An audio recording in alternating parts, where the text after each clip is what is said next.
Okay, my grandfather, Albert Dunckhorst, was born Albrecht Dunckhorst in 1852, 165 years ago, in Delmenhorst, northern Germany, now a part of Bremen. He left Germany when he was in his 20s by ship from Bremen to Baltimore in the 1870s. He subsequently moved to northern Mexico, where he met his wife. He worked as a surveyor for a railroad until he died in a work-related accident in 1911. The tombstone was found much later by his grandson under the name Alberto in a city whose name had changed due to the revolution from San Lorenzo and is now called Belisario Dominguez. Before he died, three surviving children, my father Gil, my uncle Max, and my aunt Avilia, moved from New Mexico to the United States.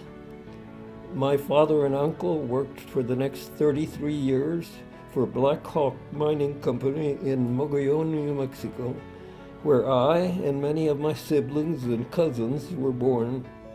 The place is so remote, it is nearly wilderness. Mogollon is located on the edge of the Gila wilderness. It is now a ghost town with an official population of 0. A lot of my life and my attitudes were shaped by my experience growing up and later returning frequently to the Mogollon area. This undeveloped land of grandeur, purity, and remoteness truly refreshes the human spirit. Even though Alberto himself never came to Mogollon, working on railroad would have taken him to similar remote places in Mexico. I like to think that his sense of adventure was passed through the generations. After Mogollon, my family moved to Silver City, New Mexico. My two youngest sisters were born there.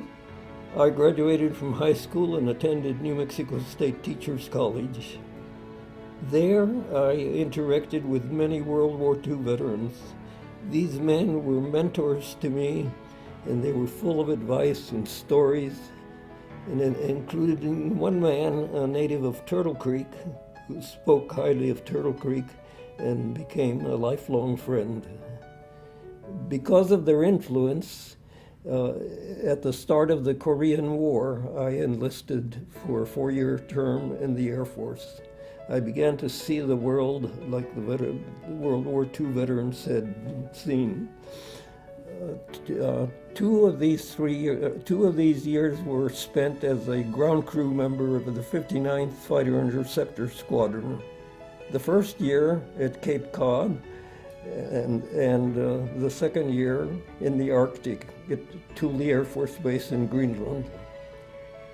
Subsequently, I came to Pittsburgh to take advantage of an outstanding fellowship program conducted by the Bettis Atomic Power Laboratory and to complete my graduate work. I continued to work there until 1997. One man came from Germany. In America, his family grew to 150 descendants.